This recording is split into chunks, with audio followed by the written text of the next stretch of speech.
Hey everyone, welcome back to Keto and Crime. Today is the much anticipated top 25 horror films. And from Atheist Edge, I have my good buddy Jim Hall, who I know is a channel favorite. And welcome, Jim. How's it going, Tracy? Good to be Going back well. on. Absolutely. And so today we're going to talk about our top 25 horror films. I'll kind of preface how I did my list. We're just going to alternate starting at 25. Jim will go, I'll go, and then back and forth, kind of like we did with the Alfred Hitchcock. And I'll be inserting some clips and movie posters of the movies in case you haven't heard of some of them. Some of mine are like really old and kind of obscure, so they might not be mainstream. But we're just going to tell why we like it, why we think it's a good fit. For my list, I included no Alfred Hitchcock, even though Alfred Hitchcock is Alfred Hitchcock is among my great, but I consider his horror / psychological thriller, and the fact that we've already done a dedicated Alfred Hitchcock video, I decided to remove Alfred Hitchcock from my list. Also, you will notice that I have included several well-known horror franchises on my list, just one or two movies. But if I mention one of them, it means I like the whole franchise. But I have pulled out, my favorite movies of the franchise for this thing. And this is not indicative of all my favorite movies. These are just the ones that I thought would be the best for discussion. And Jim, anything you'd like us to know about your list? Yeah. First off, you said if it's on your list and it's a franchise, you like them all. What about those occasions where the first one was just a monumental classic and then the sequels were flops? When I get to ones like that, I'll let you know that this is my opinion on this versus the other. But like, I'm a big fan of a lot of franchises. There are movies in them that are not my favorites, but the whole concept of the franchise, I really like them. Regarding mine, I'll start off by saying I'll give you real quick my top 5 things that scare me. Okay. Number 5, abrupt total silence, like a crescendo in the music, and then silence. All the noise cuts out. That's terrifying.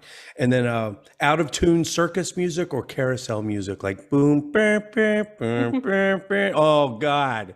And this one really gets me. And Walking Dead, I know that's not a movie, but the scene in Terminus, that's when I stopped watching Walking Dead. That messed my head up too bad, is when they were being bound and helpless and awaiting your own death. When they were zip tied behind their back and they were leaned over the horse trough. When they were about to slaughter them?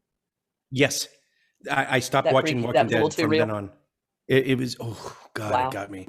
Wow. Number 2, a face in the window. My daughters always threaten to tease me like they're gonna put a pumpkin, carve a pumpkin or something. Any face in a window where I'm inside and it's light and it's dark outside and there's a face looking at me from outside in the window, that's ooh. And number 1, a girl or 2 girls dressed in usually nightgowns in a hallway or singing in the distance, going la la la la. That, for me too. Oh. Specifically, I'm sure that's a downplay from a Stephen King movie that I'm sure is on one of our lists. So yes. So you will see that in there, and that for those reasons alone, it might make the list, even if the movie's not, might be a little substandard. The other thing is, you're going to see movies in here that aren't classically horror, like is Die Hard a Christmas movie, where some of these movies you're not going to say that's not a horror movie, but I will explain why as we go. And that's all fine. And for me, the things that scare me, particularly tropes that scare me, are I don't really like exploitation horror. I'll explain that when we get into it. One of those movies is on my list, but I will explain why I'm not typically a fan of exploitation horror, which is a whole genre on its own. Also, when things get too real, it freaks me out, and I'll explain. And steamy or foggy mirrors. There was a scene in the original Friday the 13th where Freddie appears in the steamy mirror behind Heather Langenkamp. And ever since then, a foggy, steamy mirror, I'm just waiting for Freddie to appear behind him. Ooh. Ooh. So. Oh, and I will say horror is my least favorite genre, and only for one reason. Like 90% of the horror movies are shit. That's why. And I won't go see one in the movies because it's a 90% chance it's going to suck. And if I hear good things about it later, I'll watch it, usually from home. But it's just that there's so few, but when they are good, they're good. I agree. A lot of people have that opinion. Horror is like my favorite genre, followed by action and comedy, or a pretty close second. But I really enjoy horror. I'll watch anything. I've watched some very obscure films and have had nightmares as a result. But I really enjoy horror. I've been in a couple of B horror movies. I really love the genre. Wait, what? Whoa, name them. You've actually been in a couple? There's one that's coming out. It's actually going to Rob Zombie's film festival this year. It's called Bloodlines. It's an independent vampire flick from Flickering Candle Productions, and I'm comedy relief in that.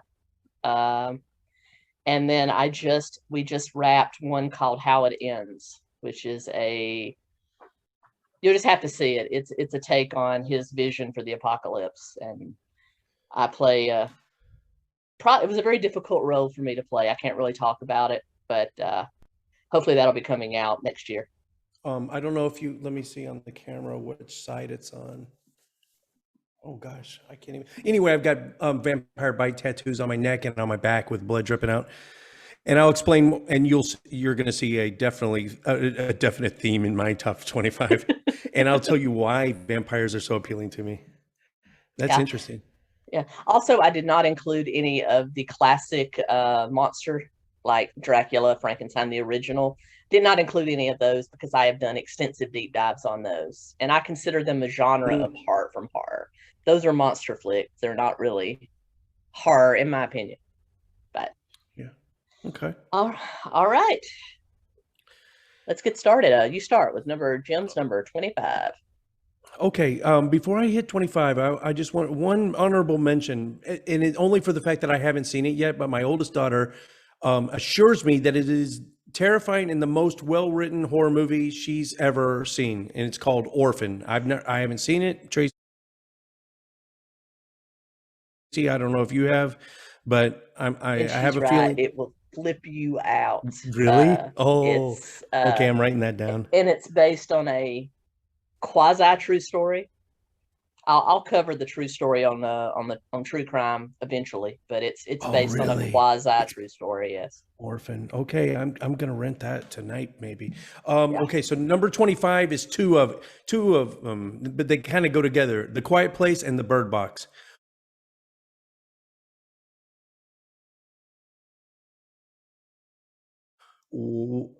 They're basically the same movie, and I know I'm going to get crucified for saying that. They're both very well made. They're good movies. One is this and one is this, but it's basically the same. I mean, it's the same premise, right? They're both very well made. One scene in particular, when the pregnant woman's trying to be really quiet, and she's walking down the stairs and the nail goes through her foot and she can't scream. Oh, just that got me. So that's my number 25, Quiet Place and Bird Box. All right. Yes, those are both excellent movies, and I agree. I wasn't a fan of Bird Box, even though I'm a fan of Sandra Bullock hardcore, but The Quiet Place, one of my favorites.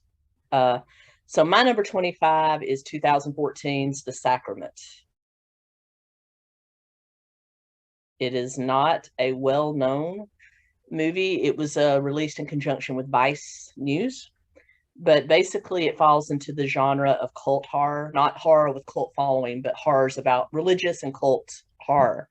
It's basically a almost shot-by-shot retelling of the story of the People's Temple, but they do it in such a freaky way. It has hands down one of the most disturbing scenes I've ever seen in a film, and for that reason, it's my top 25 list. The guy that plays the Jim Jones character, except for Powers Booth, who did it, way back in the 80s.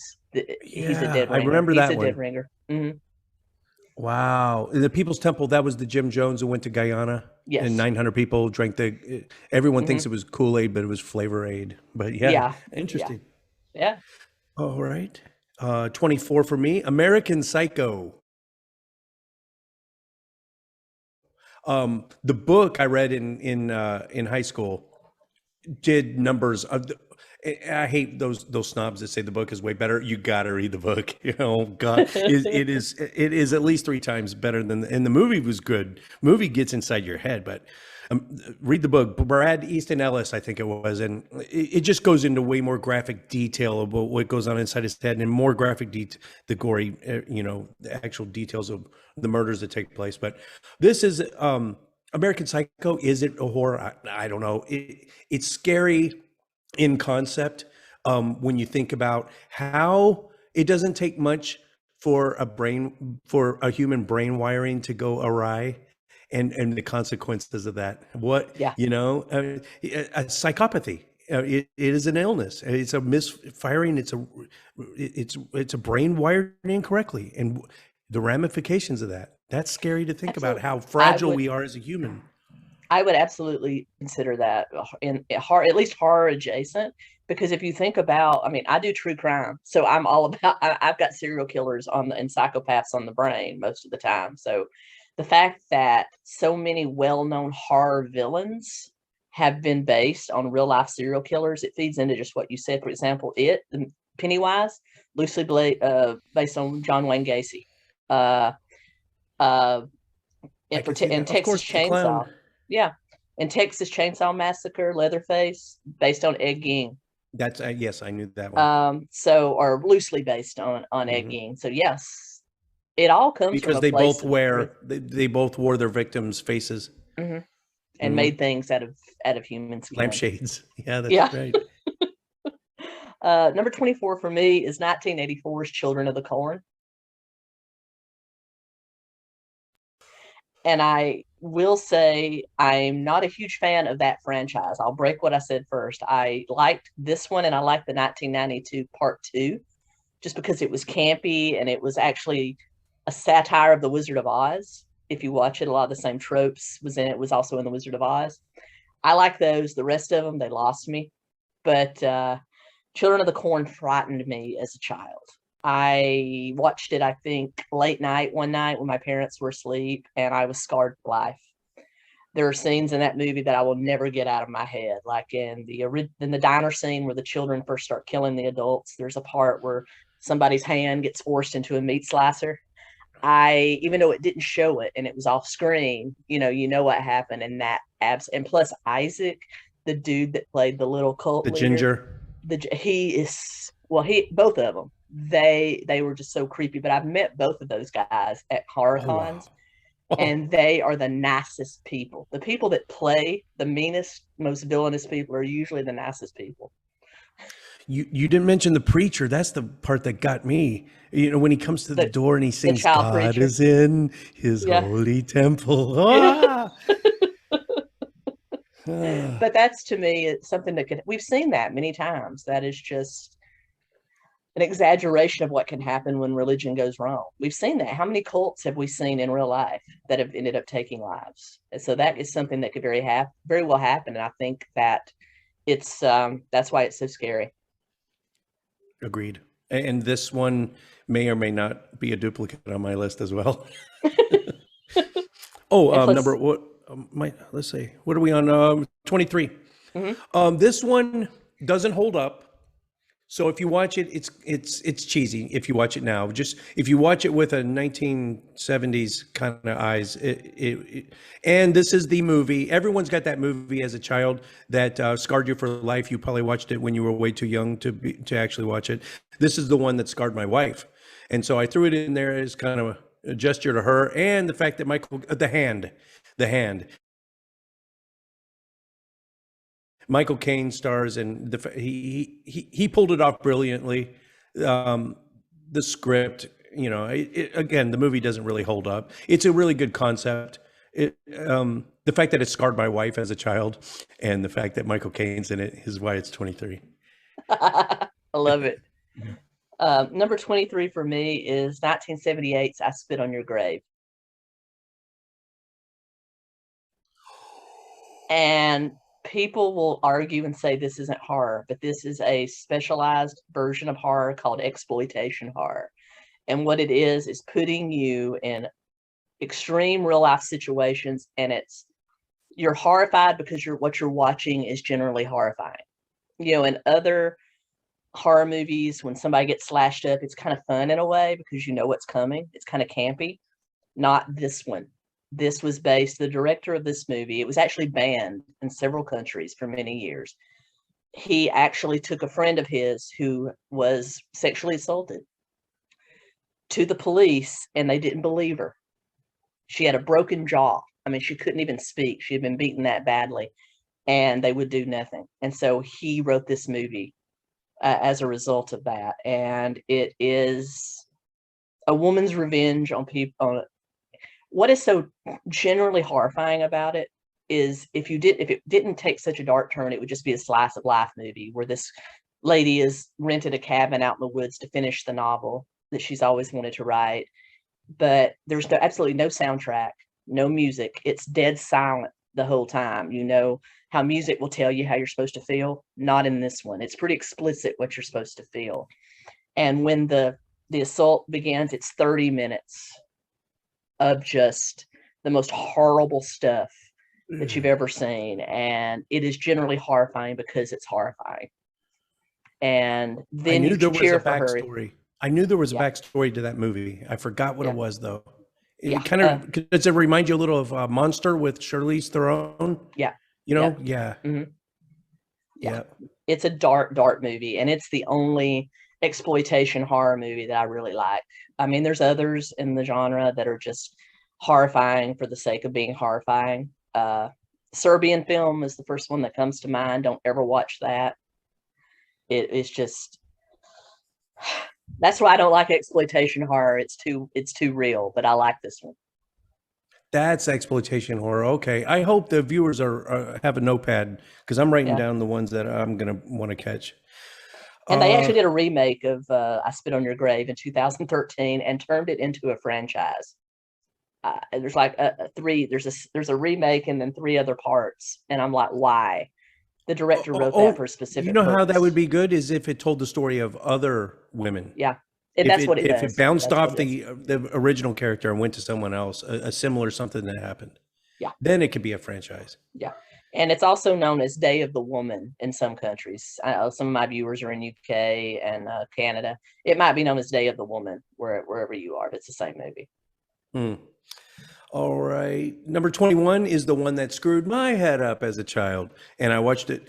I think I snuck over to the TV out late at night. I don't, there's no way my parents would have let me watch Salem's Lot when I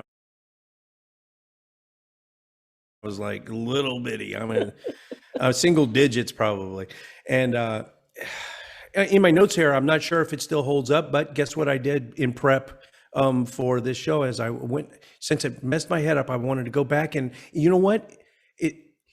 I said it doesn't hold up in the notes, but it kind of does hold up. If you look at it, it kind of holds up. It's a great concept. Oh, the concept is awesome. It's a small town and infested with vampires. And I'm not going to say too much more, but didn't they do that? Yeah, it screwed my head up as a kid. What was it? 30 Days a Night did the same thing. It's a town infested by vampires, so it's a good trope in my opinion. It's a good this isn't the sexy Twilight or Interview with the Vampire or Bram Stoker. It's not the sexy vampire. These are the Nosferatu, the ones you would, if vampires did exist, they'd be stinky and ugly and that. And these are what vampires would really be. This Nosferatu, 30 Days a Night. Lost Boys, they started kind of going sexy then, but for the most part, vampires are grotesque. Right. Number 22 for me is Willard, 1971. And the reason I bring that up is because the 70s are one of my favorite genres of movies, but also they were prime for animal horror. And Willard was one of the ones that kicked off that phenomenon. It's about a socially inept young man that has been taken advantage of his whole life, and he trains rats to kill and uses them to exact revenge. And it's another thing about when something goes screwy in your head. What was it called again? Willard, 1971. The sequel, Tracy, you're pulling out some obscure, man. You're going to force me to actually become a horror fan. Okay. and then it had a sequel called Ben, which is continuing the story of the lead rat, literally. And that's where the Michael Jackson song Ben came from. Whoa. And it's not really a horror, in my opinion, Ben, but and Crispin Glover redid this movie in 2003 and did a great job, but I still prefer the original. 70s prime animal horror. I love animal horror. Day of the Animals, Willard, Ben, 𝐤𝐬𝐭. 𝐤𝐤 is not on my list, but Jaws. It almost made it. I mean, it should. The book would have made it. If we were doing our top 25 horror books, it would be way in the top 5 or 10. Yeah. And I was forced to read it in Spanish when in military language school. But so it forced me to learn Spanish and learn in military language school. It's 8 hours of solid immersive Spanish and then an hour of Spanish theory and numbers, right? So that is a horror film in itself. And then having to read 𝐤𝐤, and now I've got this mental tie to it. So it made it even worse. Yeah. If you like animal horror, 70s is prime. Jaws, 𝐤𝐤, Day of the Animals, Willard, Ben, Night of the Lepus, which is so dumb. It's actually good. It's about killer rabbits, the frogs, the bats. There was lots of animal horror in the 70s. The birds. Hitchcock's Birds, yeah. Yep. What are we on? Number 21, right? Yeah. The Hills Have Eyes. I don't recommend this movie, and the only reason it's on my top 25 is just the makeup and the set design. It will turn your stomach. It's just grotesque. And if you could put that, whoever did the makeup, the cinematography and the set design, if they could put that into a movie that was actually worth a shit, that would be something to see. But if you just want to glance at The Hills Have Eyes, just look at it for just the disgusting makeup. They did a really good job on that. That's the only reason. The premise, the storyline, pure garbage. It's a horrifying movie. I want to say that's it's uniquely disturbing. And they even remade it in the 2000s, and then they actually took that premise, and that's where the Wrong Turn franchise came from. You know, the whole mutant hillbilly thing. So, but yeah, those storylines don't often make sense. I was going to say I had breakfast once with Clive Barker, but it was Wes Craven. Funny story. A girl I was dating at the time used to be going out with Wes Craven. He came trying to get back with her. She was a waitress at a Owen's Family Country Breakfast Restaurant. He walked in, sat down, and called her over and was trying to get back with her while I'm right there. And he asked her to get on his private jet and go to the Oscars with him, and she turned him down. Holy shit. We basically had breakfast together with this dude. Crazy. I love Wes Craven. A few of his movies are on my list. Oh, is it me or you? I forget. It's me. Okay. Number 21 for me is Midsommar from 2019. Another movie about religious cults, but at this time it's a pagan cult, not a Christian-based cult. And I have to mention that it was the second movie by director Ari Aster, who also did Hereditary. He was an honorable mention of mine. He is a master of psychological and grief horror, which is what both of these are. It's an extreme examination of grieving in both of these, and they are both disturbing in their own ways. That's all I'll say. But if you want to see just a well-done movie that will keep you on the edge of your seat, either of these. Midsommar is very bright and cheery to a point, and then Hereditary is all dark. But they're both great movies, and I highly recommend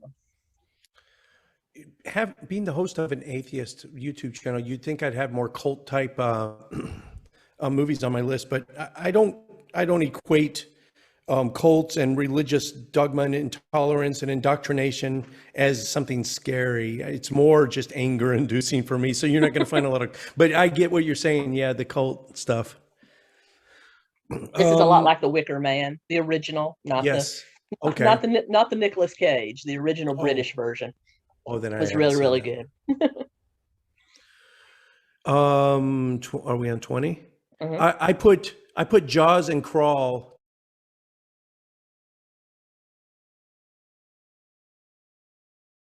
together. So Jaws and Crawl. Jaws, of course, classic. Yeah. If you're going to see one or the other, but Crawl is way more modern. Jaws still holds up. Oh, we It's watched it dead. the other night. It's awesome. Yeah, yeah, it's great. It's just Tracy, tell me if I'm wrong, but movies back then, especially Hitchcock's, Mhm. it just takes so long. The buildup is forever. I think people's attention spans are tinier now. That it has to pack in. The buildup is way shorter now in today's Mhm. horror films. Yeah, it is. Anyway, Crawl is basically Jaws, but it's alligators, and it's terrifying. Yeah, animal horror. Animal horror is one of my Yep. favorite genres because it could happen. You know, animals go crazy. All can go crazy. And Jaws Mhm. holds up so well. I was even a fan of Jaws 2. Now Jaws 3, yeah, they lost me there, but Jaws 1 and 2 were really good. Like when we talked about Vertigo on that one show, Mhm. we even both agreed that the buildup was just, I mean, three-quarters of the Mhm. movie is just car chases or spine. No, no. It's just And dead.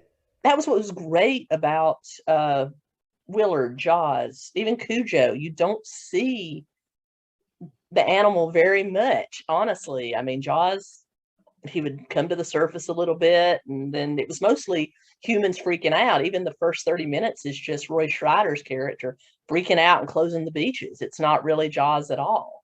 You know what? And yeah. We we we probably need to retrain ourselves as a society to get into these movies and re-expand our attention spans and not Mhm. be so not be like instant gratification, those Mhm. old movies, to retrain us to be able to dive into the movie with everything, Mhm. and don't think you're going to see a jump scare or something. Nothing crazy has to happen in the first 15-20 minutes of the movie. Just enjoy it all. That's what's so great about Midsummer and Hereditary.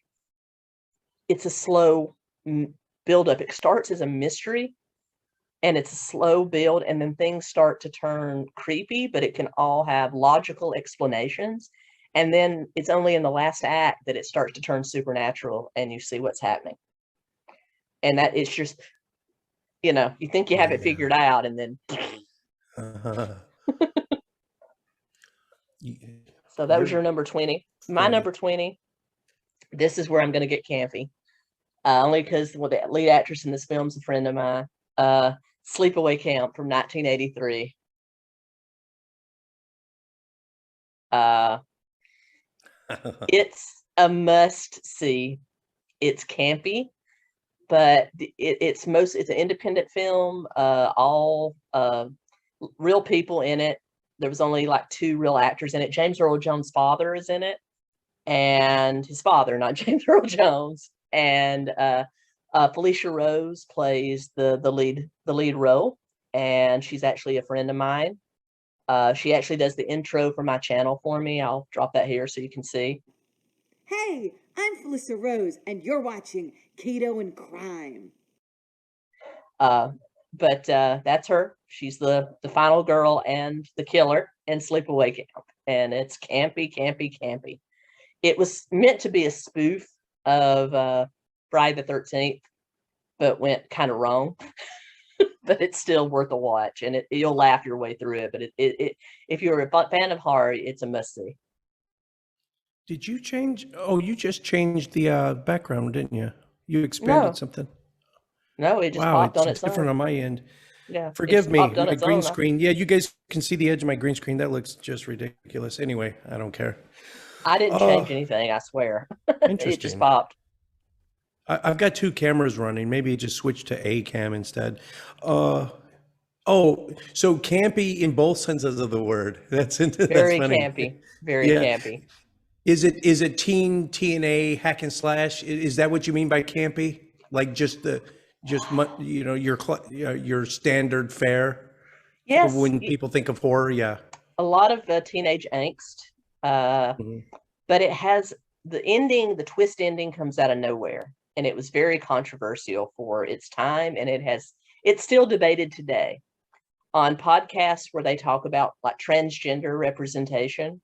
in movies and horror, this is a movie that always comes up. If you've seen it, I have to, spoiler alert, the killer is a girl throughout. But it turns out that she was actually a boy that was raised as a girl and forced to be a girl by an overbearing stepmother and went crazy and killed everybody. So it's highly debated as transgender representation in horror. But for the 80s, very controversial. The ending came out of nowhere. It was kind of like, you know, what Psycho did. Yeah. Yeah. What, 19? Your turn.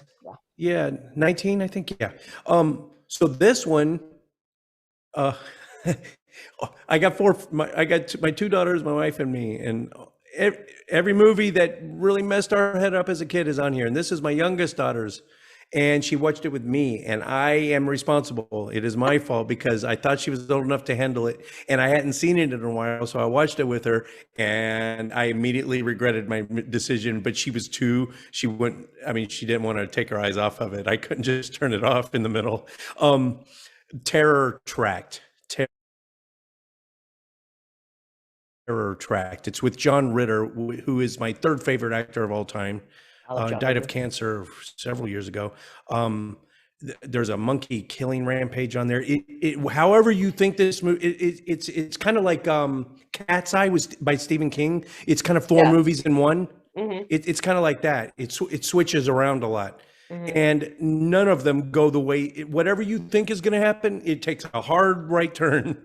So it's kind of like an anthology movie. Yes. An anthology. Kind of like Cat's Eye, Creepshow, that sort of thing. You know what? Cat's Eye was a pretty gosh damn good movie too. Cat's Eye was a great movie. Consider it. It had so many great actors in it. I think I'm seeing Drew Barrymore. Yeah, Drew Barrymore. The guy from Airplane. He was in it too. Mm-hmm. And the one where he goes to the clinic to quit smoking, and they have a special way to get you to quit smoking. That guy, yeah. Oh man, Cat's Eye. Honorable mention for me, Cat's Eye. That also might be Stephen King. More comedy. Yeah, that might be more comedy than horror. It is, but it's funny. It's a horror. It's comedy horror. So Terror Tract. I don't know if it holds up. It's since my daughter's 20 now. So yeah, I don't know if it holds up, but give that one a try. Number 19 for me is 1971's Duel. Steven Spielberg's very first movie, starring Dennis Weaver, known to kids of my age as the father in Gentle Ben, the TV show. But it's basically, he is a traveling salesman, and it's very 1970s. I mean, old school, you know, cars and things like that. And basically, he somehow pisses off a psychopath that drives an 18-wheeler. And this guy is trying to kill him with his truck the entire movie. And it will absolutely, even to this day, when we're out, if a 18-wheeler comes too close to our vehicle, I freak out just because of this movie. And it's Steven Spielberg, one of his very first movies. Isn't there a newer movie that just came out, a woman and a road rage guy, and then he follows her home? He's in a truck. I believe so. This is kind of a road ragey type theme too, right? Then yeah, it is, but you never see the assailant. All you see is the truck. That's what's so weird about it. Wow. Check it out if you haven't seen Duel. It's a lot of people don't even call it horror, they call it psychological thriller, but it'll keep you on the edge of your seat. And it's a slow build. Many of mine on the list, you guys will see. I really have a hard time. I conflate psychological thrillers. In fact, if I could put Shutter Island, and I grappled with it. I just love the movie so much, and it's so cerebral, and I just didn't really fit horror. But Shutter Island would have been on there. Duel. I've got it on my list. Okay, and we're on. What was that? 18. That was my 19. 18. The Conjuring.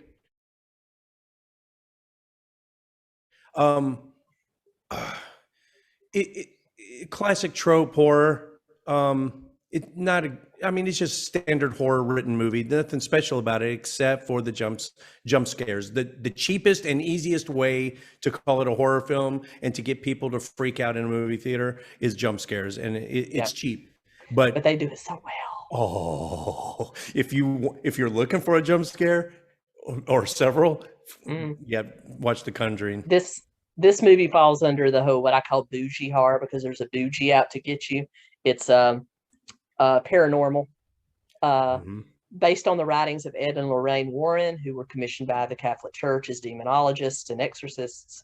The Amityville came from their books. Conjuring, Annabelle, all that came from their books. I believe they're full of crap in reality, but I do enjoy the movies that spawned there. And now Amityville was twofold.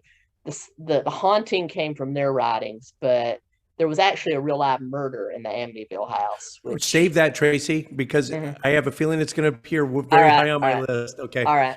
But yeah, paranormal. But I do make a note because I want to hear that backstory.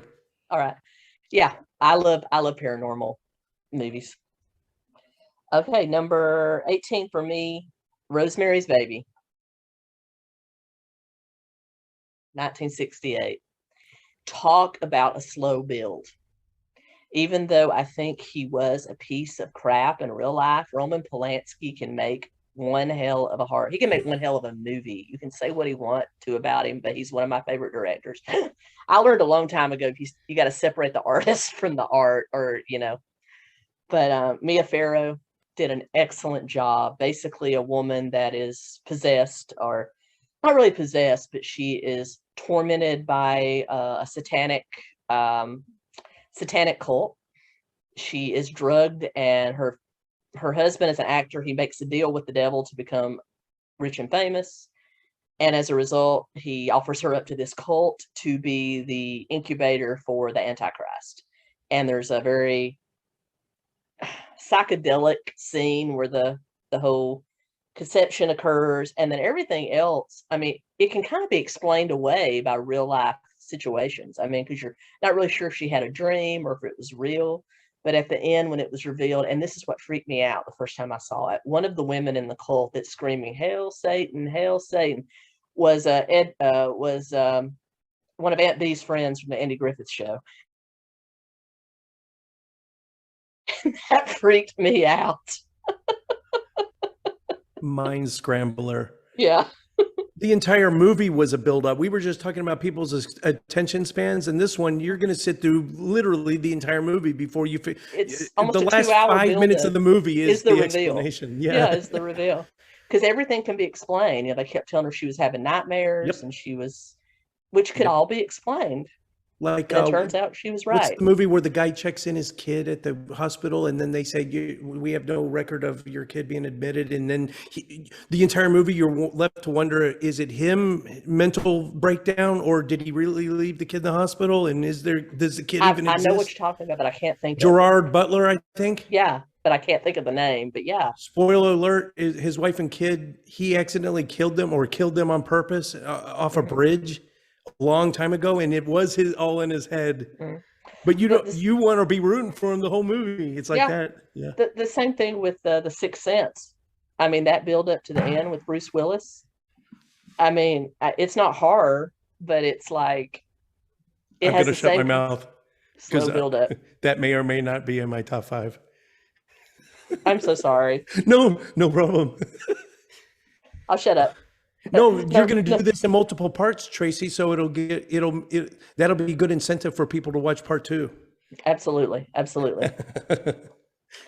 All right. And so number 17 for you. Oh, shoot. Okay. 17, Motel Hill. Doesn't hold up at all. Oh, gosh, I'm noticing a theme. A lot of mine don't hold up. but a specific reason why I think it's still worth watching. And for this one, the premise, whoever wrote that script should get an award. The premise of it is just sickening. It's sick. I don't want to give anything away because I'll have to check it out. I think I've seen it once, but I can't really comment on it. It's an old couple that runs a motel in the middle of nowhere, and they've got the finest ground beef and bacon and I'm like, your mind can wander. Everyone comes from miles around to try their hamburgers and their bacon. And I'm not going to give away anymore. You probably understand. Soil it green. And why half of the people that check into the hotel never show up again. Was it based on it kind of sounds like, the Eagles Hotel California in a way, at least that same haunting premise.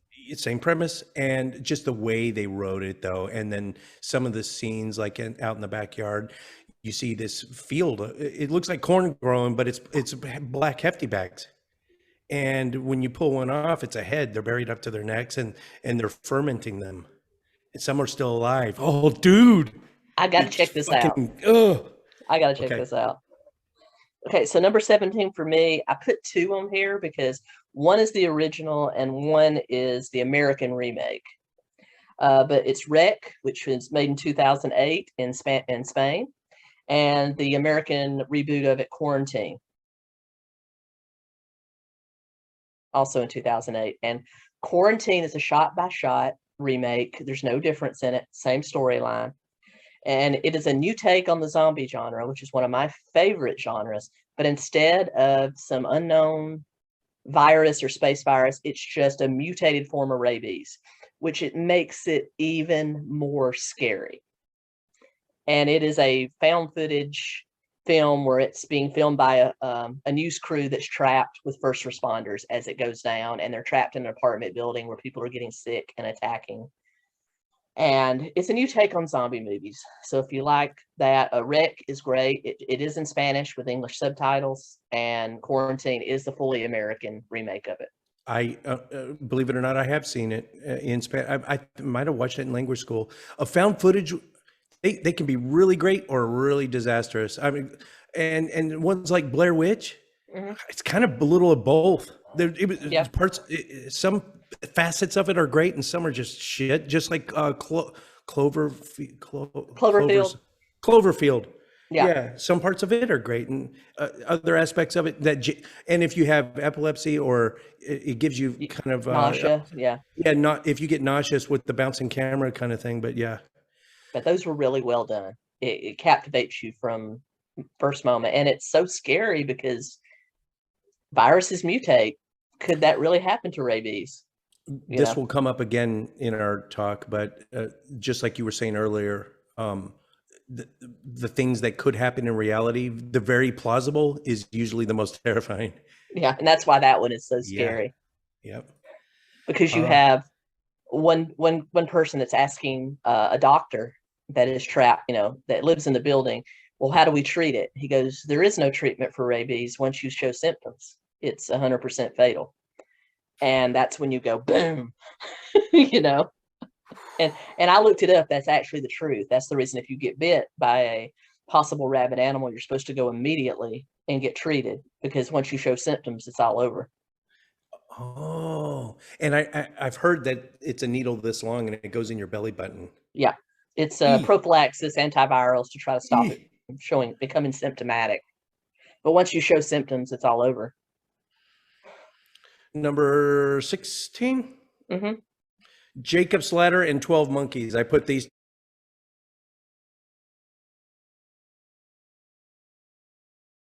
together, even though they're totally different storylines, but they're similar enough that I put them together. Jacob's Ladder and 12 Monkeys, in the fact that these are the types of movies that frighten me. These really aren't necessarily horror movies classically, but they're storylines that you can't quite put your finger on, and they get way down deep in your head and they will not get out, and they make you question even your own reality. And of course, in both cases, and many other movies I could name, you never know the outcome. Almost like Total Recall, the original. You don't know if he really went to Mars, or if he's a secret agent, or if it was an accident that happened, when he was getting the memory implant. So it's like that. You don't, like Inception. You don't know. You can argue about it on the way out to your car in the parking lot after the movie. Shutter Island. Well, no, we learned that he. We learned what happened there, but it's the same kind of. Knew. Yeah, but the same. But there was some closure on that one. Yeah. Leo DiCaprio really was mentally ill. Yeah. But Jacob's Ladder and 12 Monkeys, you don't know, and it's an acid trip the entire movie in a good way, in a creepy and scary way too. All right. Well, my number 16, we've already talked about it, but it's A Quiet Place from 2018. Written and directed by John Krasinski, starring his real life wife, and just a brilliant movie. Very little dialogue, because the whole premise is it's alien invaders. If they have supersonic hearing. If they hear you, they will kill you. So the whole thing is how he and his family, how the world has adapted to having to live in silence. And it is absolutely mind-blowing. Have you? There is a second. My girls tell me there is a second one. There is, and I'm really like, how good. could there be a second one? Because should I spoil it, Tracy? I don't know, but yeah, spoilers ahead. Go ahead. Okay, spoiler ahead. So the main character, John Krasinski, he gets killed, or we think, and my girls are like, "You think he did?" I guess my girls have. Is it already out? Because I think my daughters It is have already already seen out. It. He is in it, but it's a pretty. It's like, you know how. Oh, it's a foreshadow. I mean, the original show started at day 89. Flashback. 2 starts at day 1, and then it fast forward to it's now just the wife and the remaining children, and how they're adapting. And supposedly there's another one coming. He's going to make the trilogy and then cut it. Maybe it's the PTSD from the war, but that one induces a lot of anxiety in me. Mm-hmm. I can't watch. The last war movie I watched was Hurt Locker, the IEDs, the bomb disposal guys, and I walked out halfway through the movie, and I haven't watched another one since. And so I don't think I can watch another war movie. That's kind of, I mean, you would expect that, but movies like A Quiet Place induces some sort of, I don't know if it's connected to the PTSD, but it gives me a little bit too much anxiety. Yeah, it's very anxiety. If you are somebody that gets really anxious or can't handle like tension build, because that's what it is. It's all just tension. They live in a tension world. Like breathing too loud could result in your death. I mean, how do you deal with that? Very, very, very, very. And the actress that plays the oldest daughter, she's really deaf in real life. And so the end, you ever notice, if you watch it again, notice, and I saw John Krasinski talk about this, how there's a little bit of sound when you're looking through his or anybody else's point of view, but when it shifts to her point of view, it goes dead silent, because he's really trying to purvey, and you hear that little like you would hear from a cochlear implant. And so when it's her point of view, he's trying to show the audience what she's experiencing. Wow. And actually her mother hugged him and cried after the premiere, because she said she's never been able to understand what her daughter's experiencing. Son of a bitch. That's he's deep. A great. If you don't know John Krasinski, Jim from The Office, but he is an excellent director. Oh, Jack Ryan from Jack Ryan. Come on now. Yeah. He's the best Jack Ryan, I think. Oh yeah. Better than Harrison Ford or Alec Baldwin, in my opinion. Yeah. Alec Baldwin. You know, if I see another, it's way too soon. And I'm not a snowflake liberal that thinks, you know, you're a comedian, you know, there's no line in comedy. So feel free, but I'm not going to unfriend people. But man, it just seems in kind of bad taste. It's so heartbreaking what happened to him. Yeah, he didn't mean to hurt anybody, and somebody's dead. The jokes about it, I tried to scroll through them as fast as I can. I'm going to maybe stay off social media for a while until this dies away. It's heartbreaking. Let's see. What are we at? 15? Mm-hmm. Okay. We already talked about Children of the Corn. I already sang the Preacher song. I think we can skip that. Yeah. Children of the Corn. Anything I wanted to add to that? It's like a horror version of Lord of the Flies. And I loved Lord of the Flies. Lord of the Flies is great. Yeah. And don't ever underestimate what a group of children can do. And if you read any psychological studies, or with children left to their own devices in real life situations, what they have done historically, it can be. Those type of movies, like Children of the Corn, which would be cult, but then you look at Lord of the Flies, which was written by a sociologist. It was a sociological study. Yes. And then Battle Royale, those kind of movies where it's just children killing children.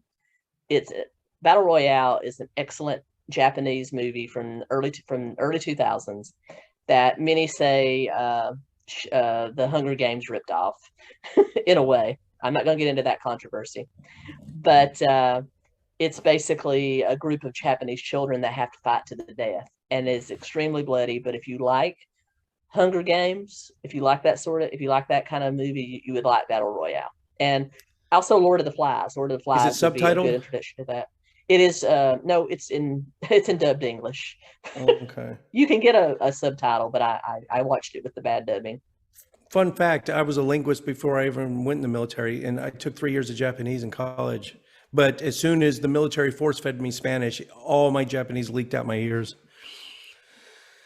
It's very perishable skill. All right, you're number 15. Night of the Living Dead, 1968. The Classic. beginning of the zombie, George Romero, classic. There's also a very disturbing scene in that movie, and I've actually reviewed that movie, actually done commentary on that movie with my friend George, the one that directed both of the movies I was in. He also apprenticed for George Romero in his early days, so he's worked with George Romero on several movies, and so we did kind of a commentary on that movie. And I will comment again that the scene where the little girl turns into a zombie and she kills her mother with the gardening tool, and that they do while that's happening, that ingrained itself into my soul, and that scene disturbs me to this day. What came first, Day of the Dead or Night of the Living Dead? Night of the Living Dead was the first, and So then that one is the one that spawned all the World War Z and all the stuff, Yep. and even Walking Dead and everything. Yep. Now. Yeah, Yeah. Before him, zombies were just kind of occasionally in like films about voodoo. You'd occasionally see a zombie, but he kicked it off. Santeria.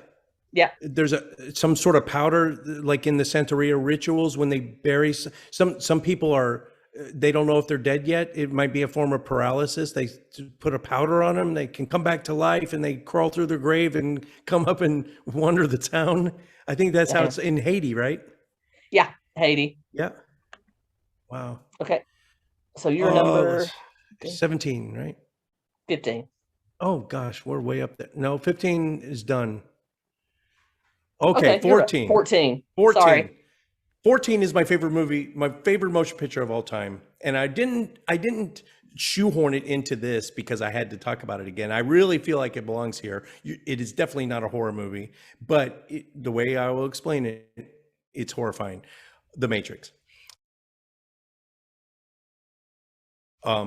Originally was supposed to be with Will Smith, and I personally think Will Smith, and I think Morpheus was supposed to be Gerard Butler or Tommy Lee Jones, somebody, I forget. Will Smith turned it down because he wanted to do Wild West, and he said that was the biggest mistake of his life. But Jim, still, I'm sorry to interrupt. Can you check your camera? You've frozen just a little bit. Oh goodness, Your audio Yeah. is great. yeah, that happens sometimes. I'm just gonna switch back to my A cam just Okay. to be on the. Perfect. I thought it was my Yeah, internet. okay. I was checking everything. No, my B cam sometimes it doesn't talk to the internet. Sometimes a little error, notification will come up and it pauses it.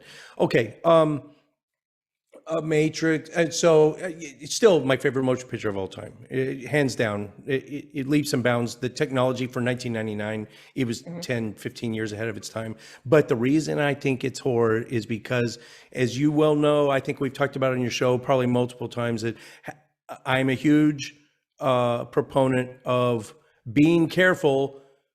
Not only do I think the artificial general intelligence, the AGI singularity, is going to happen, I think it's going to happen sooner than you think in our lifetime. And I think every major superpower out there right now is scrambling to get AGI online first, because when they do, they'll have all the cards.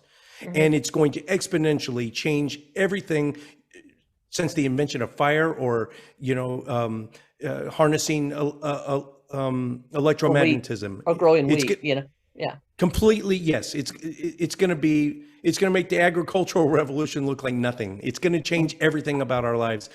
And The Matrix takes it in, of course, the most dystopian way possible, that we're human batteries and growing fields of babies out in a farmland and using humans to power the AGI, to power them, and we complete slaves to the system. And that's what's horrifying about it. Yeah, just like, we talked about Logan's Run, Soylent Green, same premise there. Same thing. Well, not Soylent, that was just overpopulation, but Logan's Run, definitely. And the Terminator, the most, of course. Yep. My number 14 is, this is where you're going to start laughing, but my number 14 is Friday the 13th, Part 7, New Blood. And okay, let's hear your case for it. Case number 1, Kane Hodder, the best Jason ever. That was his first appearance as Jason. Also, Crispin Glover is in that and does the most funny performance and the funniest dance scene you've ever seen in a movie. I'll drop a clip here for the viewers.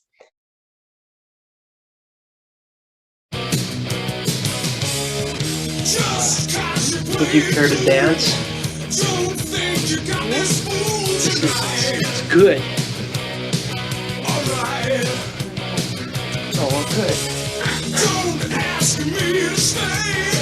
Don't think you got it made, no. Just cause you would you care to dance? Don't think you got this it's good.